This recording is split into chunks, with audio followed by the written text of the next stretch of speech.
చేస్తున్నావు? ఎలా ఉన్నావు? తెలంగాణ శాస్త్రవేత్తలు నూతన జొన్న రకాన్ని దాన్ని రిలీజ్ చేశారు. దాని గురించి నీకు తెలియజేద్దామని ఇట్లా వచ్చాను మామ.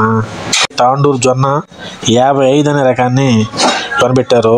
దీన్ని SVT 55 అని కూడా దీని పేరు పెట్టారు. దీని రకం వచ్చేసి తెలంగాణకి ప్రత్యేకించి దీన్ని శాస్త్రవేత్తలు రూపొందించారనమాట. దీనికి అనువైన కాలం వచ్చేసి యాసంగి కాలము. యాసంగి వేసుకోమని, వానాకాలం షాక్కి పనికిరాదని ఈ జొన్న రకం అని శాస్త్రవేత్తలు తెలియజేస్తా ఉన్నారు. ఇంకా దీని పంటకాలం వచ్చేసి 115-120 రోజులు. అలాగే దిగుబడి వచ్చి హెక్టార్కి 2400 నుంచి 2500 కిలోలు హెక్టార్కి దిగుబడి వస్తుందని శాస్త్రవేత్తలు గంటాపరంగా చెప్తా ఉన్నారన్నమాట.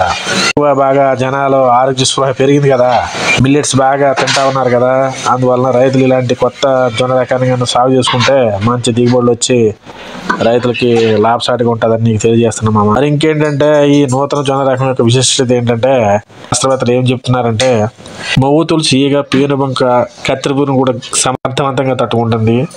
అంతేకాకుండా కాండం కుళ్ళు తెగులు కొంతవరకు తట్టుకుని మంచి దిగుబడులు ఇస్తుంది మామ. యాసంగి వేసుకోదగ్గ పంట మామ, గుర్తుపెట్టుకోండి, ఇది జొన్న రకం. మరి రీసెంట్గా మన శాస్త్రవేత్తలు తెలంగాణ శాస్త్రవేత్తలు కనుక్కున్నారు.